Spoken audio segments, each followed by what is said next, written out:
JD smart learning की महत्वपूर्ण श्रृंखला अंतिम प्रहार, इस श्रृंखला को हमने अभी शुरू किया है और हमने इसकी एक वीडियो रिलीज करी है। दूसरी वीडियो आ रही है जिसमें हम क्वेश्चन नंबर 14 से लेके क्वेश्चन नंबर 20 तक सॉल्व कर रहे हैं। तो आइए शुरुआत करें क्वेश्चन नंबर 14। माध्य, माध्यक और बहुलक में संबंध लिखिए। आप जानते हैं कि इसके लिए एक बेसिक फॉर्मूला होता है, बहुलक इक्वल्स 3 माध्यक और -2 माध्य। तो इसको जब हम सॉल्व करेंगे तो हम लिखेंगे बहुलक इक्वल्स 3 माध्यक -2 माध्य।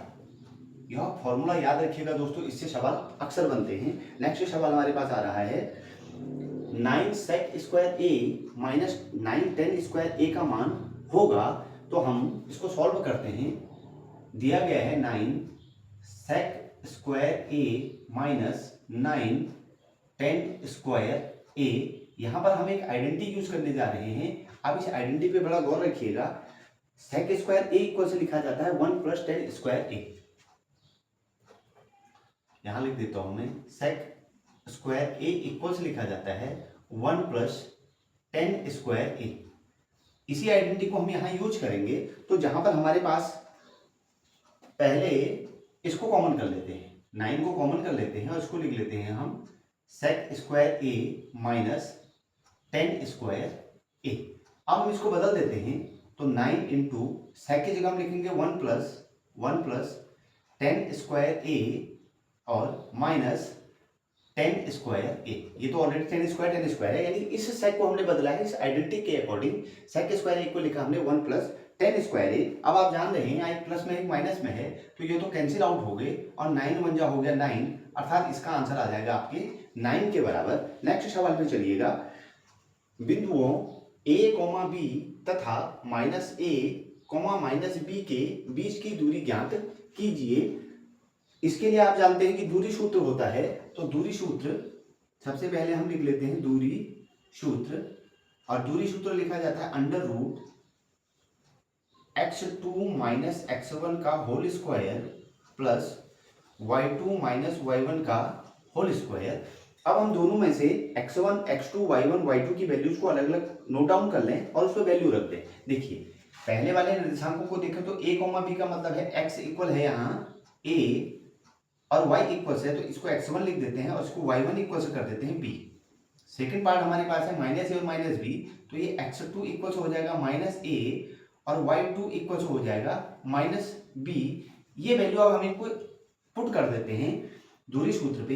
तो हम लिखेंगे √x2 - a और -a का होल वर्ग प्लस -b और -b का होल वर्ग।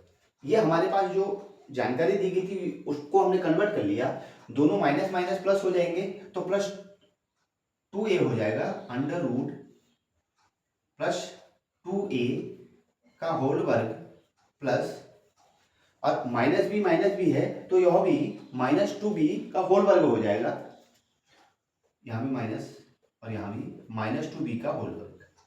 ठीक है दोस्तों, अब 2 का वर्ग होता है 4, तो आप इसको लिख सकते हैं 4a² 4b²। अगले स्टेप पे √4a² प्लस 4b²। अब यहां से हम देखें तो 4 को तो हम कॉमन कर सकते हैं दोनों में से और लिख सकते हैं a² प्लस b²। यहां भी ठीक है। इस जो हमारे पास जानकारी आ रही थी उसी के अकॉर्डिंग हमने चला। अब आप देखिए ये 4 2 का रूट होता है, तो इसको हम लिख दें ऐसे 2 वर्गमूल a² प्लस b²। तो पूछा गया था कि बीच की दूरी क्या होगी, तो बीच की दूरी आएगी 2 √a² प्लस b²। नेक्स्ट सवाल की तरफ बढ़ जाइए। HCF 336,54 इक्वल दिया गया है 6, तो LCM 336 इंटू 54 होगा। इसके लिए भी आप सूत्र जानते हैं कि संख्याओं का गुणनफल बराबर होता है HCF इंटू LCM। तो हम सबसे पहले सूत्र लिख लें, संख्याओं का गुणनफल बराबर होता है HCF इंटू LCM। अब संख्याओं का गुणनफल का मतलब हो गया 336 इंटू 54 इक्वल्स हमारे पास दिया गया है, HCF दे रहा है वो 6 और निकालने के लिए कहा गया LCM। LCM को इक्वल्स के पोर्शन में लाएंगे, उसको डिवाइड करेंगे 336 इंटू 54 डिवाइड बाई 6। 6 9 जा 54, 9 से मल्टीप्लाई कर दीजिए तो LCM इक्वल्स आ जाएगा 9 6 जा 54, 5 बचेगा, 9 3 जा 27 और 32, 3 9 3 जा 27 प्लस 3 30, 3024 इसका आंसर होगा। नेक्स्ट सवाल पे चलिएगा, बहुपद 4u प्लस 8u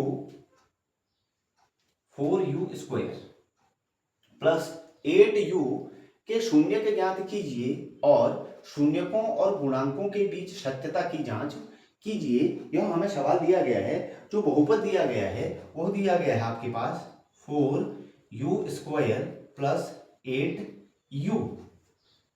ये हमारे को दिया गया बहुपद है, तो क्या हम इसमें से अगर हम ध्यान देखें तो इसमें से हम 4 को कॉमन कर सकते हैं, 4u को कॉमन कर सकते हैं, यहाँ बचेगा u और प्लस यहाँ पर बचेगा 2, क्योंकि 4 2 जा 8। तो ये हमने इस बहुपद को तोड़ दिया और इसके इक्वल्स में 0 कर दिया। तो आप लिख सकते हैं 4u इक्वल्स 0, 4u इक्वल्स हम कहेंगे 0, तो इस कंडीशन में u इक्वल्स भी कितना हो जाएगा, u इक्वल्स भी हो जाएगा आपके पास 0। अब ये लिखा है u प्लस 2 इक्वल्स 0, तो यहां हम देखेंगे दूसरा लिखा गया हमारे पास u प्लस 2 इक्वल्स 0, तब यहां पर u इक्वल्स हो जाएगा, ट्रांसपोज करके 2 को ले जाइए तो -2। ठीक है, क्लियर है। अगर देखो इसे 4 से आप इस 0 को डिवाइड करेंगे तो आंसर 0 ही आने वाला है। ये 2 को ट्रांसपोज करके आप लेंगे तो -2, अर्थात आपके पास दो शून्य आ गए, एक आ गया 0 और एक आ गया -2। यही उन्होंने कहा था कि सबसे पहले कि आप इसके शून्यक निकालिए। आपने शून्यक निकालिए कि बहुपद के शून्यक आ गए, आप लिखेंगे यहाँ बहुपद के शून्यक, बहुपद के शून्यक, शून्यक आपके पास आ गए 0, -2। अब उन्होंने यह कहा है कि इसकी सत्यता की जांच करेंगे, तो सत्यता की जांच करने के लिए सबसे पहले जो दिया गया बहुपद है हम उसकी तुलना करेंगे व्यापक समीकरण के साथ में। तो हम यहाँ पर देखें तो हमारे पास a इक्वल्स, मैं सीधे सीधे लिख रहा हूँ, a इक्वल्स आपके पास है 4 और b इक्वल्स आपके पास है 8। ये जब हम इसकी तुलना कर रहे हैं ax square plus bx plus c equal 0 के साथ में, तो हमारे पास a की वैल्यू आ रही है 4 और b की वैल्यू आ रही है 8 के बराबर। अब आप जानते हैं कि शून्यकों का योगफल, आप लिखते हैं शून्यकों का योगफल, शून्यकों का योगफल, योगफल अल्फा प्लस बीटा इक्वल से लिखा जाता है -b/a। ये फॉर्मूला है। तो आप देख रहे हैं कि यहाँ b की वैल्यू है आपके पास 8, तो ये लिखा जाएगा -8/a की जगह आ रहा है 4, तो हम अपॉन लिख देंगे 4 से इसको डिवाइड कर दिए तो ये आ गया -2 के बराबर। अब आप लिखेंगे शून्यकों का गुणनफल, गुणनफल अर्थात इसको आप बोलते हैं अल्फा इंटू बीटा इक्वल से लिखा जाता है c/a। तो अल्फा इंटू बीटा, c तो हमारे पास कुछ है ही नहीं, तो c की वैल्यू तो हम 0 रख के चलेंगे, तो 0/4 लिख देंगे, 0/4 अर्थात डिवाइड करेंगे तो 0। तो यह क्या हमारी सत्यता, इनके जो हमसे कहा गया था कि जांच कीजिए, तो इनके बीच का संबंध हमने प्रूव कर दिया कि ये जो शून्य निकल के आए हैं इनकी वैल्यू इनके साथ में कंपेयर हो रही है। चलिए अगले सवाल की तरफ आ जाएं। ऐसी दो संख्याएं ज्ञात कीजिए जिनका योग 27 हो तथा गुणनफल 182 हो, अर्थात ऐसी दो संख्याएं हमें ज्ञात करनी है जिनका योग करें तो 27 बने और उनको मल्टीप्लाई कर दें तो 182 हो जाए। सवाल को हल कर रहे हैं। माना पहली संख्या बराबर हम कहेंगे x, तब दूसरी संख्या हो जाएगी दोस्तों x -27, क्योंकि उसने ये कहा है कि दोनों संख्याओं का योग, तो दोनों संख्याओं का योग का मतलब होगा कि दूसरी संख्या में से पहली संख्या को माइनस करेंगे तो 27 - x होगा, 27 - x। ठीक, अब जैसा जैसा हमें सवाल में कहा जा रहा है हम उसी के हिसाब से आगे बढ़ जाएंगे। संख्याओं का गुणनफल कह रहा है तो संख्याओं का गुणनफल देगा संख्याओं का गुणनफल, यहां लिख लेते हैं संख्याओं का गुणनफल अर्थात x into 27 minus x equals उन्होंने बोला है यह 182 के बराबर में है, ऐसा उनके द्वारा हमारे को जानकारी में दिया गया है।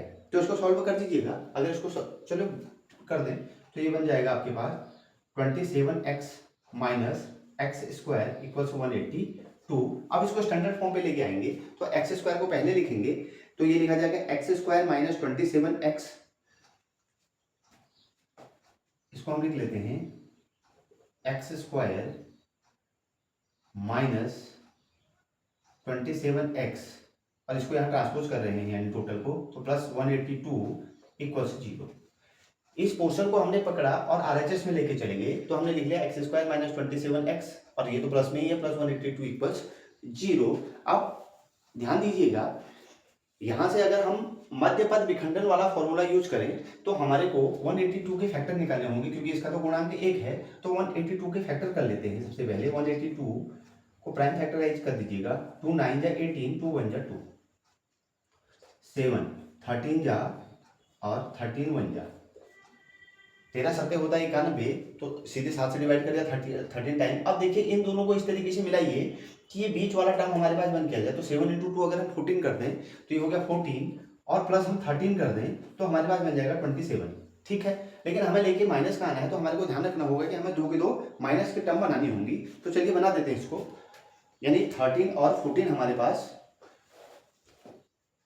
यहाँ हम नोट कर लेते हैं कि जो हमारे पास, चलिए अब नोट क्या करना है तो आगे बनाएं।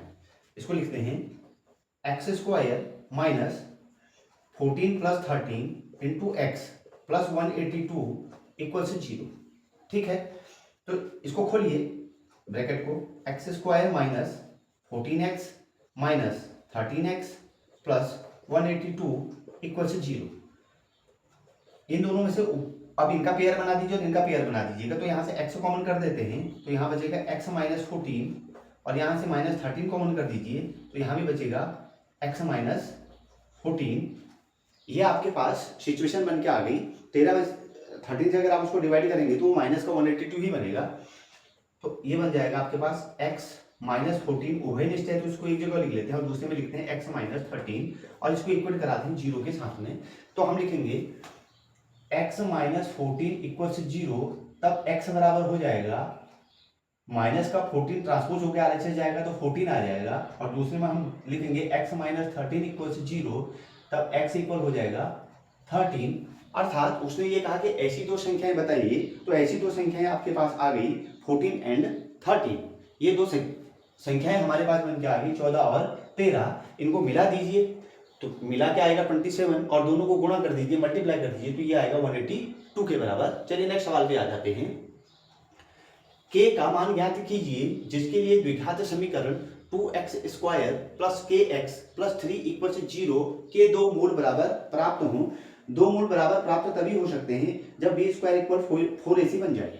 तो हम यहाँ पर ध्यान देंगे कि जो हमारे को दिया गया समीकरण है, जो हमें गिवन में समीकरण है 2x square plus kx plus 3 equal से 0, इसकी तुलना हम ax square plus bx plus c equal से 0 के साथ में करेंगे। तो a इक्वल से बनेगा 2, b इक्वल से बनेगा k और c इक्वल से बनेगा हमारे पास 3। अब हम जानते हैं कि जब हमारे पास विभक्ति कर d का मान इक्वल्स में आ जाता है 0 के, तो मूल बराबर हो जाते हैं। तो इस कंडीशन में हम लिख सकते हैं इसको b स्क्वायर इक्वल 4ac। तो b की जगह तो हमारे को जो वैल्यू दे रखी है वो k की दे रखी है, तो हम k का वर्ग करेंगे और नेक्स्ट स्टेप को उठाते हुए आगे बढ़ जाएंगे। तो हम यहाँ लिख लेंगे k square equal 4 into a की जगह 2 और c की जगह 3, c की जगह हम रखेंगे 3। तो k इक्वल हो जाएगा, k स्क्वायर इक्वल हो जाएगा 24, तब k इक्वल हो जाएगा, इसका स्क्वायर हटाएंगे, इसको अंडर रूट में लेके जाएंगे, अंडर रूट 24। जब भी अंडर रूट में वैल्यू आती है तो प्लस माइनस में आती है, तो प्लस में या माइनस में, तो आप कहेंगे कि k का मान अगर प्लस माइनस अंडर रूट 24 हो जाएगा तब इसके मूल बराबर हो जाएंगे। तो साथियों आपने देखा कि बोर्ड आपसे किस तरीके के आसान से आसान सवाल पूछता है और आपको इनको किस तरीके से करना है। यह सीरीज आपको इसी रूप में दी जा रही है और इसी बात के लिए दी जा रही है। तो जो भी आपके पास अब समय बचा पड़ा है, आज का दिन और कल का दिन, परसों तो आपका पेपर होना है, तो बस ये समय आप लगाइए, इस सीरीज को फॉलो कीजिए और अपनी तैयारी को और मजबूत कर दीजिए। तब तक हमारे चैनल पर बने रहिएगा। Thank you very much.